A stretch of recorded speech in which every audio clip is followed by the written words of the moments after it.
ఎలాంటి మనసు దేవుని ఆనుకుంటుందో ఆ అనుభవం చెప్పుకున్నాం. నాకు ఎప్పుడు దేవుడు మనసులోనే ఉంటాడు, అలాగానే ఉండడు. అక్కడ ఏదైనా లేఖనాధారం కదా, ఏం చేయాలి? రావాలి, ముందు మనసు మారాలి, అంటే మారు మనసు పొందాలి కదా. మరి మారు మనసు తగిన ఫలాలు ఫలించాలి. ఎవరి మనస్సాక్షి కలిగి ఉండాలి. ఇంకా చాలా చెప్పుకున్నాం అనుభవాలు. అవన్నీ ఉన్నప్పుడే మన మనస్సు లేక ఒక వ్యక్తి భక్తుడై ఆ భక్తుని మనస్సు దేవుని ఆనుకుంటుంది. దేవుని సన్నిధిలో ఉన్న, దేవుని చెంత ఉన్న, ఆయన ఆనుకుని ఉన్న ఆ వ్యక్తులు ఎవరు కూడా వ్యక్తులు కాదు. వారు తమ వ్యక్తిత్వంలో ఒక ఉన్నతమైన స్థితిని, స్థానాన్ని ఆధ్యాత్మిక పరంగా దేవుని కృపచేత సంపాదించుకుంటూ అనేకులకు మేలుకరంగా, దీవెనకరంగా, ఆశీర్వాదకరంగా ఉంటారు. మనసు దేవుని అనుకున్నటువంటి వారు పొందేటటువంటి ఆధిక్యతలు, తమ మనస్సును దేవుని ఆనుకుని, దేవుని హత్తుకొని ఉన్న భక్తుల యొక్క లేక వారు దేవుని దగ్గర పొందుకునే ఆధిక్యతలను గురించి మనం కొద్దిగా ధ్యానం చేసుకుందాం. మొదటి సమూయేలు గ్రంథంలో 11వ అధ్యాయము 14వ వచనంలో దావీదును గురించి చక్కగా విషయాలు రాయబడ్డాయి. ఆ మాట దేవుడే మాట్లాడుతున్నాడు. చూడండి ఎలా ఉన్నాయో దావీదును గురించి. యెహోవా తన చిత్తానుసారమైన మనస్సు గల ఒకని, ఒక నిమిషం అలాగున్నాను, తర్వాత చూడండి. అప్పుడు, ఇప్పుడు, ఎప్పుడు దేవుడు నిన్న నేడు నిరంతరము ఏక రీతిగా ఉండువాడు. ఆయన భూలోకంలో ఎవరి మీద దృష్టి ఉంచుతున్నాడు, ఎవరు కొరకు ఆయన వేగిర కొడుతున్నాడు. ఇక్కడ ఏం రాయబడింది? తన చిత్తానుసారమైన మనస్సు గల, ఆయన దైవ చిత్తానుసారమైన మనస్సు ఎవరికి ఉంటుందో వారిని ఆయన కనుగొంటాడు. దృష్టి వారి కొరకు సంచారం చేస్తుంది. దేవుని దృష్టి అది ప్రపంచంలోనే కానీ, ఏమండి, దేశంలో కానీ, రాష్ట్రంలోనే కానీ, జిల్లాలోనే కానీ, సంఘ సమాజంలో కానీ దేవుని చిత్తానుసారమైన మనస్సు కలిగినటువంటి వారెవరో వారిని దేవుడు కనుగొంటాడు. ఎందుకంటే సొంత ఆలోచన, సొంత చిత్తం, సొంత తలంపులు, ఏమండి, ఒకడు నడుచు మార్గం సరైనదిగా కనబడవచ్చు కానీ తొదకది అది. ఈ రీతిగా సొంత ప్లానుల్లో, ఆలోచనలో ఉన్న వారిని ఆయన కనుగొనడు. వారే జ్ఞానులని, వారే గొప్పవారని, వారే బలవంతులు, తెలివిగలేటువంటి వారని వారు దేవుని దగ్గర విచారణ చేయరు. దైవ చిత్తం ఏమిటో తెలుసుకోరు. అలాంటి వారిని ఆయన కనుగొనటం లేదు, వారి కొరకు వేగులు పట్టడం లేదు, ఎదురు చూడటం లేదు. దేవుని చిత్తానుసారమైన మనసు, ఆయన ఆనుకునే మనసు కలిగిన వాళ్ళు ఎక్కడుంటారో అక్కడ దేవుడు వారిని కనుగొంటాడు. ఎందుకంటే వాళ్ళు క్యాచ్ చేస్తాడు. ముందు మన అనుభవాలు చెప్పుకోవాలిగా. ఒకప్పుడు ఈ ప్రదేశం అంతా కూడా మా కుటుంబాలు విగ్రహారాధన సంబంధమైనటువంటి, ఎక్కడో ముడిపిల్లలో ఆమె పెద్ద మహా నాయకుడు కాదు, ఒక స్త్రీ కమలం గారు. అక్కడ దేవుడు ఈ ప్రాంతాన్ని బాగు చేయటానికి, ఈ చీకటిలో ఉన్న వారికి వెలుగును కలుగు చేయటానికి, తన నామాన్ని వారికి ఎరిగేటట్లుగా చేయటానికి ఆమెను కనుగొని ఇక్కడ తీసుకొచ్చాడు. నేను ఈ సంగతి ఎందుకు చెప్తున్నానంటే, ఆరంభంలో మేమందరం ఆమె విసిగించుతూ వాళ్ళం. ఒకటి ఏడుస్తూ ఉంటుంది, ఏంది ఒకటి తలనొప్పి, వెళ్ళిపోవచ్చుగా, అక్కడ ఉండొచ్చుగా, ఇక్కడ ఉండొచ్చు, కానీ రకరకాలుగా మేము మాట్లాడుతున్నప్పుడు ఆ విషయంలో రవ్వంతు కూడా రోషపడేది కాదు. ఒకటే మాట్లాడి, నేను మీరు చెబితే రాలేదు, లేకపోతే నా ఆవేశంతో, ఉద్రేకంతో నేను రాలేదు. నన్ను దేవుడు ఇక్కడికి వెళ్ళమన్నాడు, ఇక్కడ నా పని జరిగిస్తానన్నాడు, నా ఆలయాన్ని నిర్మాణం చేస్తానన్నాడు. కనుకనే నేను ఇక్కడికి వచ్చాను అని చదివాను. అక్కడ ఆ గోడ దగ్గర చేతులు గోడ కదా, అక్కడ కూర్చొని ఆ మట్టి రోడ్డు, సిమెంట్ రోడ్డు రాత్రి అక్కడ జ్ఞాపకం చేస్తారు. ఆయన ఆనుకునేటటువంటి వ్యక్తుల్ని ఆయన కనుగొని ఆయన నడిపించుకుంటారు తన పనిలో. చెప్పలు కొడతాను దేవుని స్తోత్రం. అంతేగాని నాకు టాలెంట్ ఉందని, నేను ప్రసంగం చేస్తానని, ప్రవచిస్తానని, దేవుడు చేస్తానని కాదు. ఇది చేసినా కూడా ఆయన దేవుని చిత్తానుసారమైన మనస్సు కలిగినటువంటి వారినే ఆయన క్యాచ్ చేస్తాడు, కనుగొని మనం పట్టుకొని నడిపిస్తాడు. మరి ఇక్కడికి వచ్చిన తర్వాత ఏం జరిగింది? ఆరంభం ఏదేదో అనుకున్నారు, అద్భుత రీతిగా ఇంత ఉన్నతమైన పరిచర్య జరగడానికి దేవుడు ప్రపంచాడు. స్తోత్రం, హల్లెలూయా. ఏమండి, అర్థం చేసుకున్న విషయాలు, దేవుని చిత్తానుసారమైన మనస్సు కలిగిన వారిని ఆయన కనుగొంటాడు. నెక్స్ట్ ఏంటన్న తర్వాత ఏమంటున్నాడు? దేవుని యెహోవా తన చిత్తానుసారమైన మనస్సు గల ఒకరిని కనుగొని ఉన్నాడు.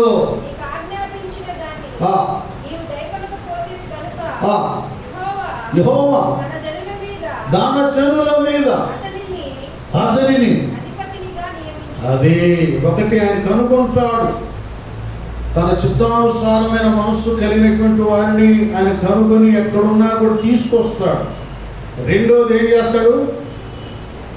అది గట్టిగా, అది జనుల మీద ఏం చేస్తాడు? అధిపతిని చేస్తాడు. మీరు ఈ విషయాలు బాగా అర్థం చేసుకోవాలి. వాక్యం అసత్యము కాదు, వ్యర్థం కాదు. ఎవరి మనసు దేవుని ఆనుకుంటుందో వారిని కనుగొంటాడు దేవుడు, ఎన్నిక చేసుకుంటాడు.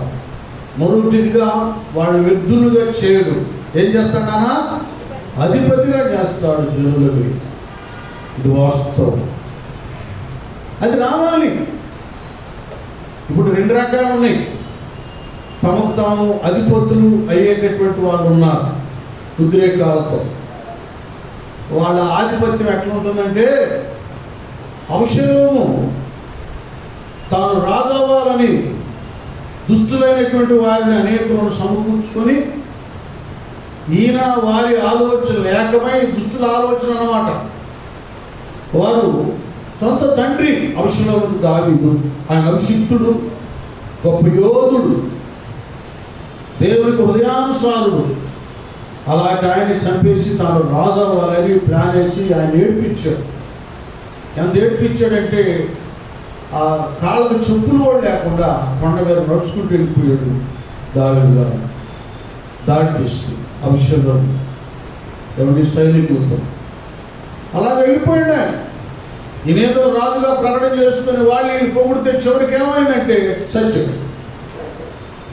మన సొంత ఆధిపత్యాలు, అధికారాలు అవి నిలిచేవి కావు. యెహోవా ఇల్లు కట్టించని ఎడల కట్టువాని ప్రయాసం వ్యర్థం. దేవుడు ఎన్నిక చేసుకోవాలి, దేవుడు అధిపతిగా నియమించాలి. ఇటీవల అదంతా తీసేశారు. అక్కడ ఉన్న ఆ చర్చ్ అదంతా ఏం చేశారంటే రోడ్డుకి అడ్డంగా చేశారు, తీసేశారు. లేదు పరిచయం. ఏంటి పరిస్థితి అంటే, అప్పుడు వాక్యానుసారంగా ఆలోచిస్తే దేవుని ఎన్నిక ఏర్పాటు ఉండాలి. కంటే దేవుడు నియమించాలి, దేవుడు కట్టించాలి, దేవుడు ఒక నాయకుడికి అధిపతిగా నిలబెట్టాలి. అది ఎవరికి ఆ ఆధిక్యత ఇస్తాడంటే, ఎవరి మనసు దేవుని ఆనుకుంటుందో వాళ్ళ ఆధిక్యతను సంపాదించుకుంటారు.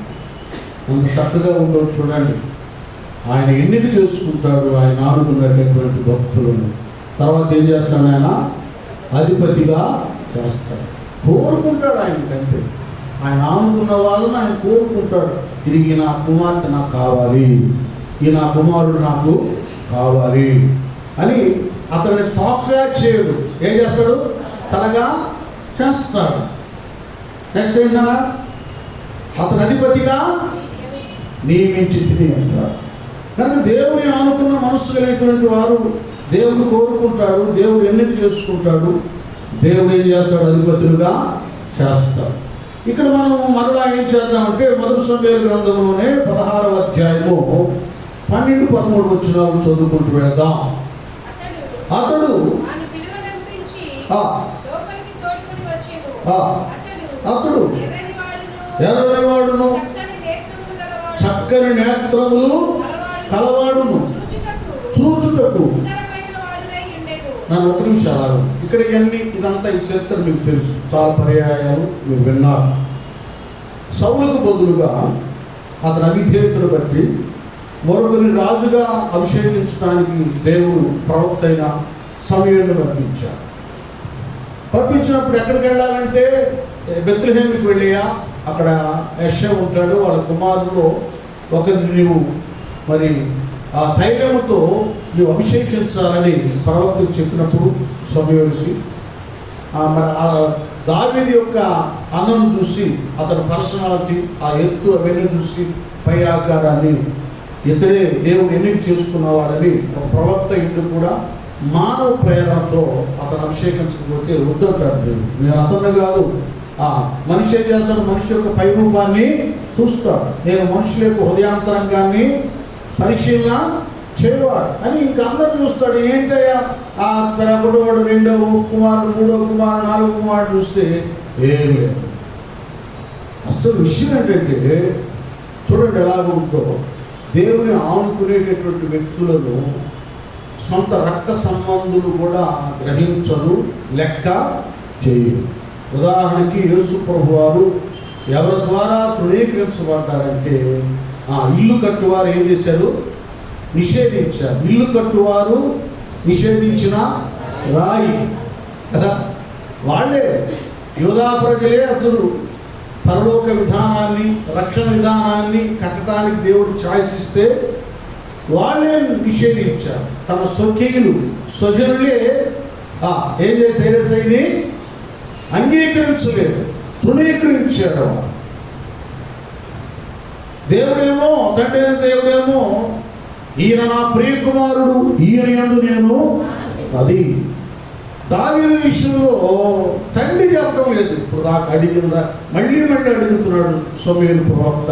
ఏంటి ఎవరైనా ఉన్నారా, ఏంటి ఏంటి ఏంటంటే అందరూ గుర్తుకొచ్చి అందరూ చూపించిన తర్వాత చివరిది అప్పుడు జ్ఞాపకం వచ్చాడు. కొందరు విశ్వాసులు కూడా తమ సేవకుల విషయంలో ఇదే జరిగిస్తుంటా కొన్ని ప్రాముఖ్యమైన కార్యక్రమాలు, శుభ కార్యక్రమాలు, ఒక తేదీ నిర్ణయించాలి, లేకపోతే ఒక కార్యాన్ని జరిగించాలి. దైవజనులు వారి కొరకు కన్నీరు విడిచినటువంటి నాయకులు వారికి జ్ఞాపకానికి రాదు.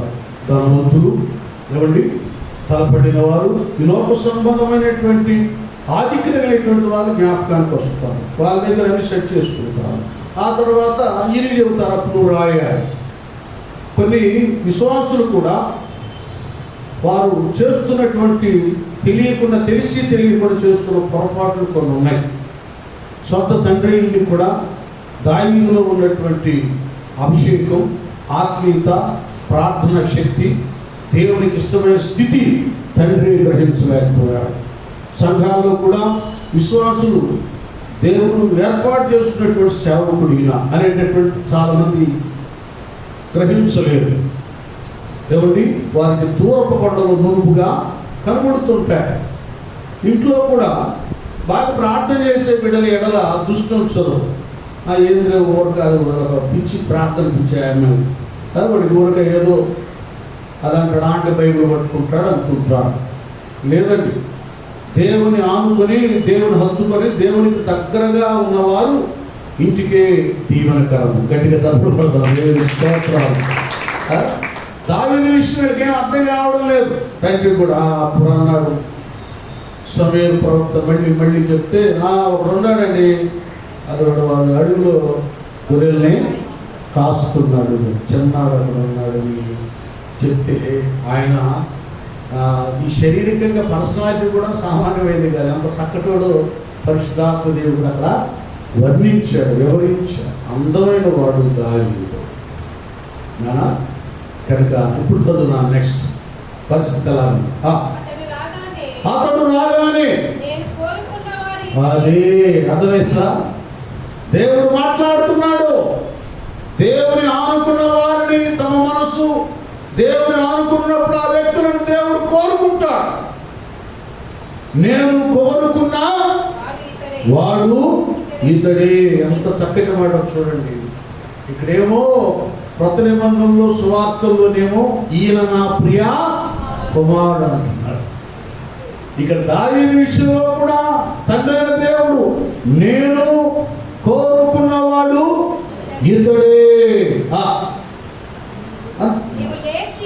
నువ్వు లేచి వారిని అభిషేకించుమని యెహోవా సెలవీయగా సమూయేలు తైలపు కొమ్మును తీసి వానికి అభిషేకము. గట్టిగా చప్పట్లు కొడదాం. చూడండి, దేవుని ఆనుకున్న వ్యక్తులను ఎవరి మనసు దేవుని ఆనుకుంటుందో దేవుడు వారిని కోరుకుంటాడు, అధిపతులుగా చేస్తాడు, వారిని అభిషేకిస్తాడు. దేవునికి స్తోత్రం. దైవ అభిషేకం వారి మీద ఉంటుంది. మనుషులు కోరుకున్న వ్యక్తుల మీద అభిషేకం ఉండదు. మనుషులు కోరుకున్న వ్యక్తుల మీద ఆత్మ సంబంధమైన విధానం ఉండదు. దేవుడు కోరుకున్న వ్యక్తుల మీద దేవుని అభిషేకం ఉంటుంది. మన మనసు దేవుని ఆనందం ఉన్నప్పుడు పరిశుద్ధాత్మ అభిషేకం మన మీద నిలిచి ఉంటుంది. ఎక్కడో లూకాసు వార్త 2వ అధ్యాయంలో ఇంకా మెస్సయా పుట్టలేదు, మెస్సయా కొరకు ఎవరు ఎదురు చూడటం లేదు, హృదయపూర్వకంగా లేఖనానుసారంగా ఎదురు చూసినటువంటి ఆయన ఎవరు చెప్పండి? సుమయోను ఎదురు చూచాడు. అక్కడ క్లియర్గా ఉంది, అతడు నీతిమంతుడు, భక్తిపరుడు, దేవుని ఆత్మ అతని మీద నిలిచి ఉన్నది. ఆత్మ కలిగినటువంటి వాడు. అందరి మీద అభిషేకం రాదు. దేవుని ఆనుకొని జీవించినటువంటి వారి మీద దైవ అభిషేకం నిలిచి ఉంటుంది. కనుక ప్రధాన యాజకులు సైతము, శాస్త్రులు, పరిచయులు సైతము కూడా లేఖనాలలో జరుగుతున్న సంభవాలను వారెవరూ అర్థం చేసుకోలేరు. శిశువుగా యేసు ప్రభు వారు రోజుల బిడ్డగా యాజకుల చేతికి అందించబడితే ఒక పేదవాని కుమారుళ్ళే, బిడ్డలే, శిశువులే అన్నట్లు ఉన్నాడు. కానీ సుమయోనైతే నాథా అని స్తోత్రాలు చెల్లిస్తున్నాడు. దేవుని ఆనుకొని నా మనస్సు కలిగినటువంటి వారు అభిషేకాన్ని పొందుకుంటారు. ఎవరు ఏదో వారి విషయాలు వాళ్ళకి అర్థమవుతాయి కంతే కదా. ఆ తర్వాత ఏమి రాయబడుతున్నాను? అదే 16వ అధ్యాయంలోనే 16 నాటి నుండి యెహోవా ఆత్మ దావీదు మీదికి. అదే మొదటిదిగా దేవుని ఆత్మ అభిషేకం మాత్రమే. ఆత్మ ఎలా ఉంటుందంట? బలముగా. దేవుని ఆత్మ బలముగా వస్తే ఆ వ్యక్తులు బలమైన కార్యాలు చేస్తారు. ఇలాంటి ఆధిక్యతలు ఉన్నాయి. ఎప్పుడు మనస్సు వాక్యం మీద, ప్రార్థన మీద, దేవుని మీద, లేఖనాల ధ్యానం మీద ఉంటున్నప్పుడు అలాగాని చూసి భక్తిలో పొదువైన వారు ఎగతాళి చేస్తారు, మరి అతిభక్తులే అని విమర్శిస్తారు. లేదండి, ఆ స్థితి పరిస్థితి వ్యర్థమైంది కాదు. దేవుడు ఎన్నిక చేసుకున్న కోరుకున్న వ్యక్తి, అధిపతిగా నియమించడానికి ఇష్టపడిన వ్యక్తులు వారు, అభిషేకం కలిగిన వారు, ఆత్మ కలిగినటువంటి వారు, బలమైన దైవాత్మ వారి మీద నిలిచి ఉంటుంది. కనుక ఒట్టి వ్యర్థం కాదు. మనం దేవుని ఆత్మను జీవిస్తున్నప్పుడు దేవుని ఆత్మ ఎలా వచ్చింది? బలముగా వచ్చింది. ఇంకొక అద్భుతమైన ఆ వరం ఏంటో తెలుసా? 2వ రాజుల గ్రంథం 5వ అధ్యాయము 26 వచ్చి, ఎవరి మనసు దేవుని ఆనుకుంటుందో వాళ్ళకున్న ఆధిక్యతలు వరాలేంటో వాక్యాధారంగా తెలియచేస్తున్నా. ఎందుకంటే దీనివల్ల నాకేంటి అనేటటువంటిది రాకూడదు. దీనివల్ల దేవుని ఆనుకుంటం వలన ఎలాంటి ఆధిక్యత, ఘనత, ధన్యత కలుగుతుందో మనకు వాక్యమే, లేఖనమే సమాధానం చెప్తా ఉంది. చదువునా. అంతటా ఎలీషా ఆ మనుషుడు తన రథము దిగి నిన్ను ఎదుర్కొనుటకు తిరిగి వచ్చినప్పుడు నా మనసు నీతో కూడా రాలేదా? ద్రవ్యములు, ఆ, వస్త్రములను, ద్రవ్యములను, వస్త్రములను, ఒలీవ చెట్ల తోటలను, ఒలీవ చెట్ల తోటలను, ద్రాక్ష తోటలను, ద్రాక్ష తోటలను, గొర్రెలను, ఆ, ఎడ్లను, ఎడ్లను, దాసదాసీలను దాస దాసీలను సంపాదించుకొనుటకు సంపాదించుకున్నటకు ఇది సమయమా? ఇది సమయమా? కాబట్టి నయమానులకు కలిగిన కుష్టు, నయమానుకు కలిగిన కుష్టు నీకును ఈ సంతతికి ఆ, సర్వకాలపు అంటియుండును అని చెప్పగా. చూసారా?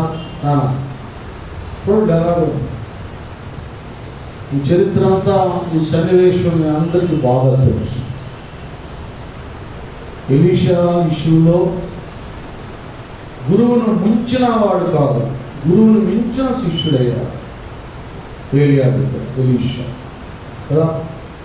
చివరి వరకు ఏది అపేక్షించలేదు ఆయన దగ్గర. ఆయన వాస్తవంగా ఆయన శ్రీమంతుని బిడ్డ ఎలీషా, దైవజనుడు, దైవ ప్రేరణతో ప్రవక్త ఏలియా ఆ దుప్పటి ఆయన మీద అవసరం వేయగానే మొత్తం వదిలిపెట్టేసుకొని ఆ 12 అరకులు కదా వాటిని ఎరగదీసేసి వాటిని నరికి ఎడ్లను వదిలించి గొప్ప విందు చేసేసి తల్లిదండ్రులను ముందు పెట్టుకొని సమాధానకరంగా సేవకు ఏలియాతో బయలుదేరాడు. ఏనాడు మీకు అందరు తెలుసు కదండి, రాజుగారిని అడిగి నాకు ఆ పొలము, ఈ స్థలము, ఈ ధనము ఇప్పించు అనేటటువంటి మాట ఆయన నోట రాలేదు. చివరి వరకు కూడా అంత ధనవంతుడై ఉండి ఏలియా దగ్గర ఒక అటెండర్గా, ఒక పరిచారకుడుగా, పనివాడుగా, దాసుడుగా మాత్రమే ఉన్నాడు. కానీ నేను శ్రీమంతుని బిడ్డ, ధనవంతుడిని నేను, చూడు ఎదురుకు వచ్చి ఏ చాకరీ చేయాల్సి వస్తుందనేటటువంటి అతని మనసులో కూడా ఆ మాట రానివ్వలేదు. విధేయుడై ఉన్నాడు. తాను వెండి బంగారాలు కోరలేదు, కానీ ఆత్మాభిషేకాన్ని కోరుకున్నాడు. ఏం కావాలంటే ఏమన్నాడా? నీకు కలిగిన ఆత్మలో 2 పాళ్ళు నా మీదకి వచ్చినట్లు. గట్టిగా చెప్పండి కూడా. ఇది కోరుకోవాలి బ్రదర్స్ సిస్టర్స్, ఇది కోరుకోవాలి. మా దైవజనుడు ఆయన చేస్తున్నాడు కష్టపడి, నేను 2 పరిచర్య చేయాలి, 2 అభిషేకం నా మీదకి రావాలి. ఇది ఇక్కడ స్వార్థం కాదు. అతనికి అప్పగించబడినటువంటి పరిచర్య ఉన్నతంగా చేయాలన్న కోరిక మాత్రమే, ఘనత పొందుకోవాలని కాదు. ఎలీషా అయ్యగా చేసినంత కాలం చేశాడు మా గురువు గారు. తర్వాత నేను రెట్టింపు ప్రయాసపడాలి. ప్రయాసపడితేనే కదండి ప్రతిఫలం. వరకు రాదుగా వరం. మనం అనేకులను దేవుని పరం చేయాలంటే దైవ వరం కావాలి. వరం కావాలంటే ఎంతో ప్రయాస పడాలి. క్రీస్తు యేసునందు నీ ప్రయాస వ్యర్థము కాదు. అలా సంపాదించుకున్నాడు ఆ కృప. ఎంత అభిషేకం లేనటువంటి వాడంటే, నయమాను వచ్చి తన కలిగిన కుష్టుపోవడానికి ప్రార్థన చేయమన్నప్పుడు వెళ్ళిపోయి ఏ నదిలో గట్టిగా యోర్దాను నదిలో ఎన్ని పర్యాయాలు? 7 పర్యాయాలు ఉన్నామన్నాడు. ఆయన చాలా కోపం వచ్చింది. ఎందుకంటే అక్కడ తన స్థితి, ఘనత, హోదాను చూపించుకున్నాడు.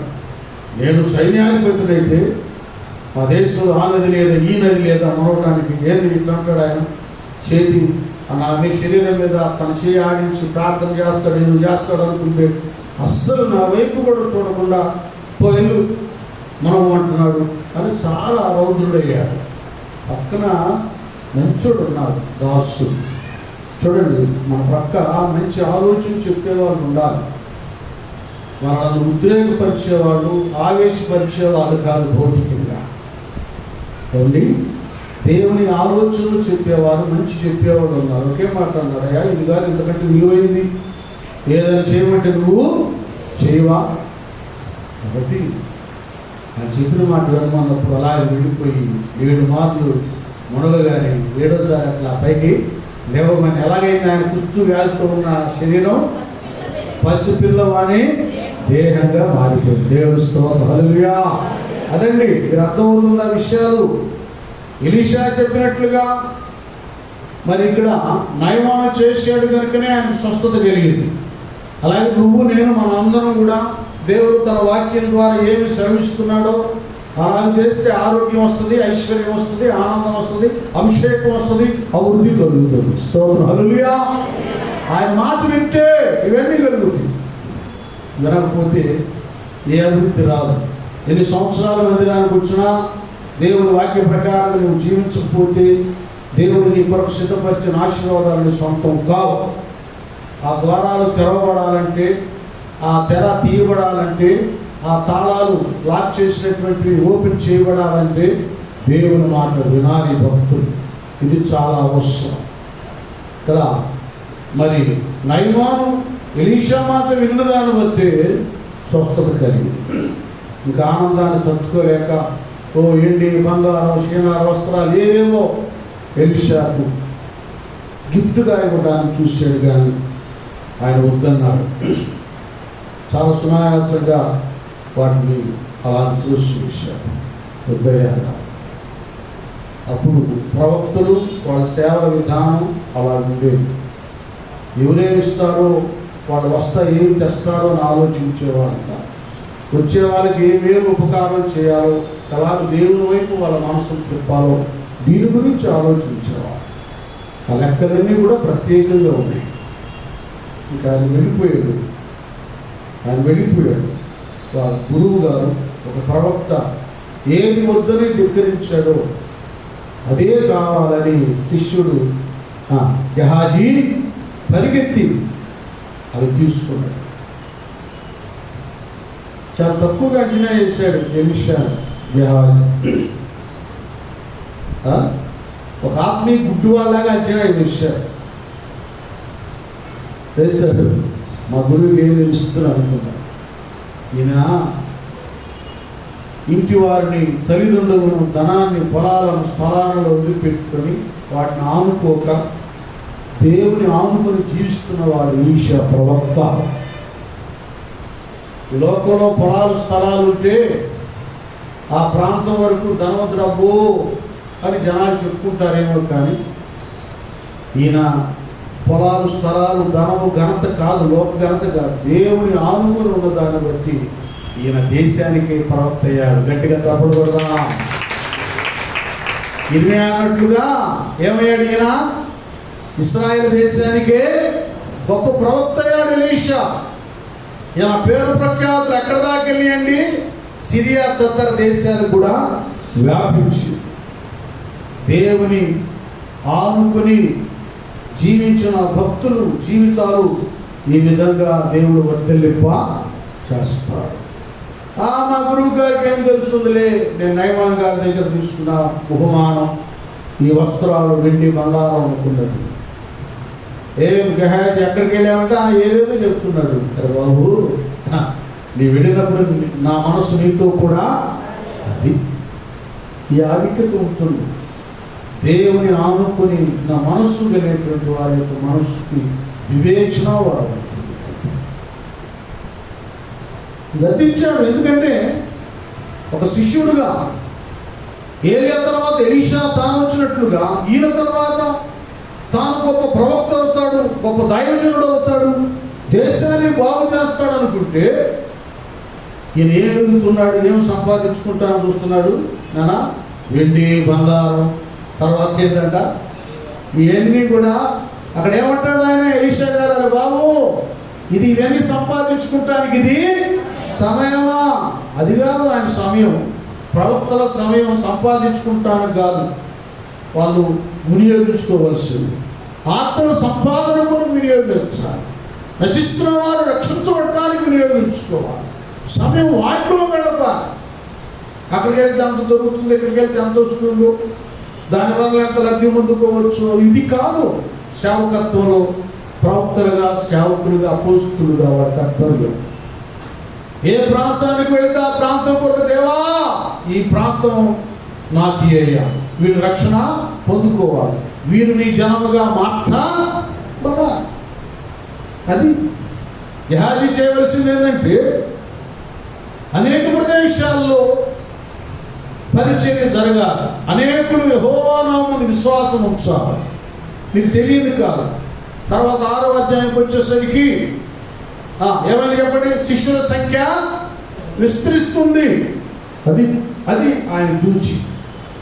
ఎలీషా డ్యూటీ ఏంటంటే ఏలియా తర్వాత ఏలియా ఉన్నప్పుడు అంతమంది ప్రవక్తల శిష్యులు లేరు, ప్రవక్తల పాఠశాలలు అంతగా విస్తరించలేదు. ఎలీషా వచ్చిన తర్వాత ప్రవక్తల శిష్యులు ఉండటానికి ఉన్న నివాసము సరిపోలేదు. గురువుగారు దగ్గరికి వచ్చి అన్నారయ్యా, ఇప్పుడు మేమున్న స్థలము నివాసం మాకు సరిపోవడం లేదు కనుక వేరే స్థలంలో నివాసం నిర్మాణం చేయనట్లుగా మేము యోర్దానికి వెళ్ళి మ్రానులను నరుక్కొని వస్తామని శిష్యులు చెప్తున్నారు. చూసారా, అంత విస్తరించింది ఎలీషా కాలంలో పరిచర్య. అది ఆయన శిష్యులలో ఎలీషా కోరుకుంటున్నటువంటిది. ఎంత చందాలు వస్తాయా, ఎంత వెండి వస్తుందా, బంగారం వస్తుందా, పొలాలు వస్తాయా, స్థలాలు వస్తాయా, ఇల్లు వాకిళ్ళు, వీటి కొరకు ఇవి ఆశించాలి, వాళ్ళు సంపాదించాలి, వాళ్ళు సమకూర్చాలని కాదు. దేవుడు ఏ పని అప్పగించాడో ఆ పనిని చక్కగా చేసి వాటిని అభివృద్ధి పరచడానికి నడుము కట్టుకుని ఉన్నాడు ఎలీషా. ఆయన ఏది ఆశించాడో తనతో ఉన్న తనను ఆదుకొని ఉన్నటువంటి గెహాజీకి ఆ మనసు లేదు. ఆ మనసు లేదు. గురువుగారు ధిక్కరించింది, తిరస్కరించింది, త్రోసివేసింది దాన్ని అతను అంగీకరించాడు, తీసుకున్నాడు. తద్వారా ఎంత నష్టపోయాడో మీరు వాక్యంలో చూస్తున్నారు. కనుక మన మనసు దేవుడు ఆనుకొని ఉన్నప్పుడు ఇలాంటి వివేచన వరాన్ని దేవుడు కలుగా చేస్తాడు. వివేచన లేకపోతే బోధ పడిపోతాం, పరిచయంలో నష్టపోతాం, కుటుంబాల్లో నష్టపోతాం. వివేచన అవసరం. ఒక్కోసారి మనం ఆత్మ వెళ్ళేటువంటి వారైనా ఏమైనా కూడా సాతానుడు తన కీర్తితో కొందరు వ్యక్తులను మన ఇళ్లలోకి రప్పించినప్పుడు మనం ఆర్థిక పరంగా అనేక విషయాల్లో లాస్ అవ్వడం జరుగుతుంది. ఇదంటే మన జీవిత అనుభవం అన్నమాట. పౌలయ్య జీవితంలో కూడా కపట సహోదరుడు ఆయన ఏమయ్యాడు? మోసపోయాడు. అనేక విధాలుగా ఆయన దోచుకున్నాడు. ఇలాంటివి జరుగుతుంటే అయితే మన మనసు నిలకడగా దేవుని ఆనుకొని ఉన్నప్పుడు ఒక ప్రత్యేకమైన ఆధిక్యతను, వరాలను దేవుడిస్తాడు. ఇక ఇది చెప్పగానే మీరు వెంటనే పేతురుగా దగ్గరికి వెళ్ళిపోతారన్న సంగతి కూడా నాకు తెలుసు. అపోస్తలుల కార్యం 5వ అధ్యాయంలో అననీయ సఫీరాలు అందరూ అమ్మినట్లుగా వాళ్ళ పొలాలు, స్థిరాస్తులను అమ్మి అపోస్తలుల పాదాల దగ్గర పెట్టినట్టుగా ఇక వీళ్ళు కూడా మాట్లాడుకొని అన్న బర్నబాసాన్ని ఇచ్చాడు, తర్వాత దాన్ని ఇచ్చాడు, ఇయాన్ని ఇచ్చాడు, అందరూ అమ్మేసి అయ్యగారు పాదాల దగ్గర పెడుతున్నారు ధనం. వాళ్ళ అక్కర్ల పనులు పంచుతున్నారు. వాళ్ళకి మంచి పేరు వచ్చిందయ్యా, మరి మనం కూడా అమ్ముదాం అని ఇద్దరు కలిసి చక్కగా మాట్లాడుకొని అననీయ సఫీరాలు పొలాన్ని అమ్మేశారు. అది అమ్మినప్పుడు ధనం చేతికొచ్చింది.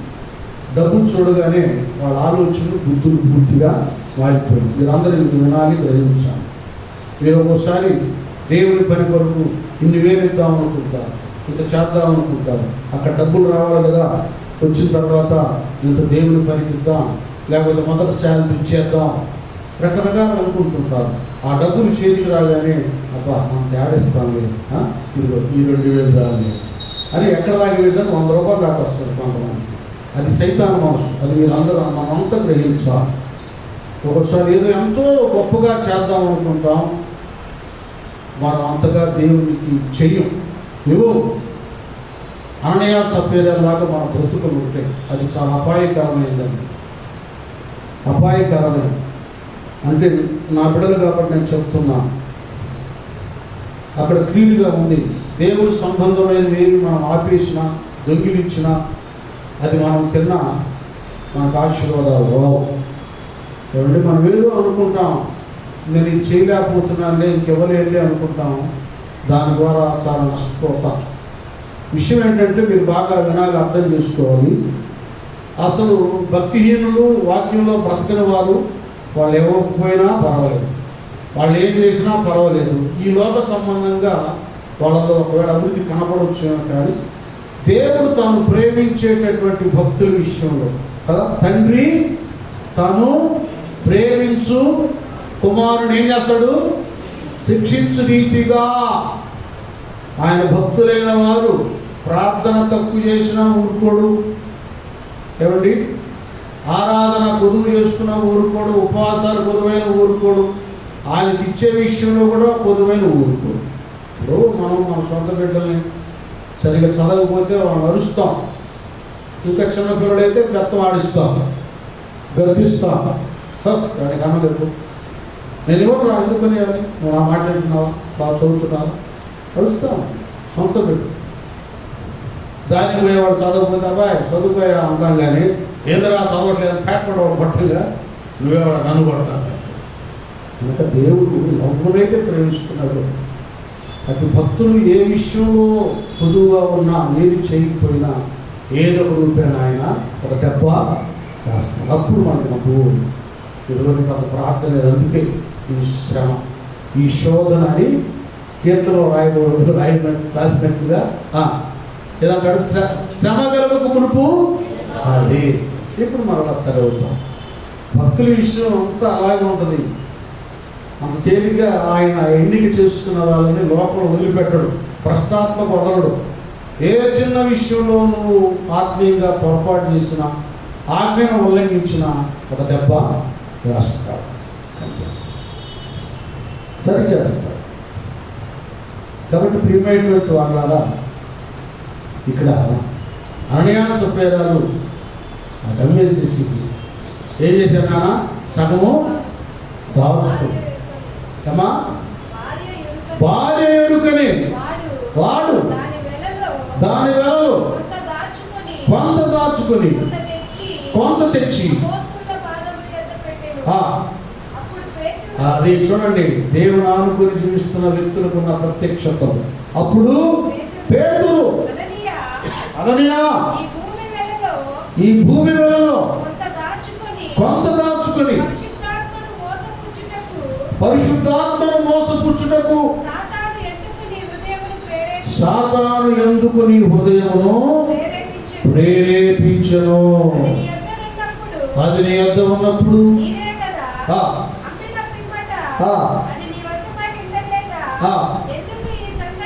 ఎందుకు ఈ సంగతి నీ హృదయంలో ఉద్దేశించుకున్నావు? నీవు మనుషులతో కాదు, దేవునితోనే. దేవునితోనే అబద్ధం ఆడ. ఒకటి మనం నిర్ణయించుకున్నప్పుడు ఇవ్వవలసినటువంటి ఇవ్వకుండా కొంత దాచుకుంటే మన మనుషులతో కాదు, ఎవరితో? దేవునితోనే అబద్ధం ఆడుతున్నాం, మోసం చేస్తున్నాం. వీటిలో జాగ్రత్తగా ఉన్నాం. సంఘాల్లో ఎంతోమంది వరం కలిగిన బిడ్డలు ఉంటారు, దేవుని హత్తుకు నానుకుని ఉన్న వాళ్ళు ఉంటారు. అన్ని విషయాలు తెలియబడతాయి. కృపకాలం కనుక ఎవరేమి శపించరు, నాశనాలు కోరుకోరు. ఏమండి, దేవుడు చిచ్చిన దాంతో పరిచయం జరిగిద్దామని సేవకుడు అనుకుంటాడు. అలాగే దేవుని పని ఆగిపోదు, ముందుకు సాగిపోతూ జరుగుతుంది. తర్వాత భార్య విషయంలో కూడా అదే జరిగింది, చదవని అవసరం లేదు. మన అపోస్తలుల 8వ అధ్యాయంలో గాడి సీమోను విషయంలో కూడా వివేచన ద్వారా పేతురయ్య అతను గద్దించడం జరిగింది. ప్రియ దేవుని పిల్లలారా, ఇలాంటి ఆధిక్యతలు దేవుని ఆనుకొని జీవించే వారి విషయంలో దేవుడు అనుగ్రహిస్తారు. ఇక మీకు తెలియదు కాదు, రెఫరెన్స్ తర్వాత చదువుకోండి. యోహాను సువార్త 11వ అధ్యాయం కానీ 19వ అధ్యాయంలో కానీ ఇక్కడ మనం చెప్పుకునేది ఏంటంటే, ఎప్పుడు కూడా యేసు ప్రభువాన్ని ప్రేమించి ఆయన ఆనుకొని హత్తుకొని ఉండేటటువంటి ప్రియా శిష్యుడు, తాను ప్రేమించే శిష్యుడు ఒక ఆయన ఉన్నాడు. ఎవరైనా? అపోస్తుడైన యోహాను. ఆయన రూపును ఆనుకొని ఉన్నాడు, ఆయనకు దగ్గరగానే ఉన్నాడు. కానీ ఇస్కరియోతు నమ్మక ద్రోహి అయి ఉన్నాడు. ఎవరి తన ద్వారా అతను పొందుకున్న నష్టం ఏంటో మన వాక్యంలో చూస్తున్నాం. యోహాను జీవితంలో ప్రభువాన్ని హత్తుకొని ఆనుకొని ఉన్నదాన్ని బట్టి జరిగింది ఏమిటంటే, శిలువ శ్రమ. ఆయన మరణ పునరుత్థానం వరకు నమ్మకంగా ఆయన పాదాల దగ్గర ఉన్నాడు. మరొకటిదిగా అద్భుతమైన విషయం ఏంటంటే, కాలజ్ఞానం, యుగాంతం పరలోక వైభవాన్ని దేవుడు యోహాను భక్తునికి చూపించారు. ఆయన సువార్త 3 పత్రికలు మాత్రమే కాకుండా ప్రకటన గ్రంథ ప్రత్యక్షతను కలిగి అది వ్రాశాడు. దేవుడు స్వయంగా చూపించినటువంటి ఆ పరలోక మర్మాలను, రాకడ మర్మాలను, యుగంతాన్ని గురించి, శిక్షను గురించి, నీతిమంతుల బహుమానాన్ని గురించి, భక్తులకు ఉండే స్థలాన్ని గురించి ఆయన చూశాడు, వ్రాశాడు. ఇంత ఉన్నతమైన ఆధిక్యతను తన మనసు దేవుని ఆనుకొని ఉన్నదాన్ని బట్టి అభిషేకం పొందుకొని ఈ స్థితిని సంపాదించుకోగలిగాడు. అందరు గట్టిగా చెప్పకుండా ఇలాంటివి జరుగుతాయి. ఒట్టొట్టిగా ఆయన అనుకున్నాను, దేవుడు నాకు డబ్బులు ఇచ్చాడు, లేకపోతే నన్ను దీవించాడు, ఒట్టొట్టివి కాదు. శాశ్వతమైనటువంటి అద్భుత ఆశ్చర్య కార్యాలు జరిగిస్తాడు, జరుగుతాడు. ఇంకంతే ప్రభు నామములో. దేవుని ఎవరి మనస్సు దేవుని ఆనుకొని ఉంచుతో వారు పొదుకునే ఆధిక్యతలు ఎంత ఉన్నతంగా ఉంటాయి. నానా ఇంకొకసారి మనం ఏం చేద్దామంటే, ఒకసారి చూడండి ఇర్మియా 17:7లో, అలాగే 91వ కీర్తనలో కూడా అతను నన్ను ప్రేమించినట్టు 17:7లో మాట చూడండి. అంటే యెహోవాను ఆనుకొని ఉన్నవాడు ధన్యుడు, యెహోవా వానికి ఆశ్రయముగా ఉండును. వాడు చూడండి, దేవుని ఆనుకొని జీవించేవారు వాక్య జలము యొద్ద నాటబడినటువంటి చెట్టుగా ఉంచాలి. ఇంకంతే. దేవుని ఆనుకున్న వారు వాక్యం లేని వారు కాదు, వాక్య జలం లేని వారు కాదు, ఎడారిలో ఉండేవారు కాదు.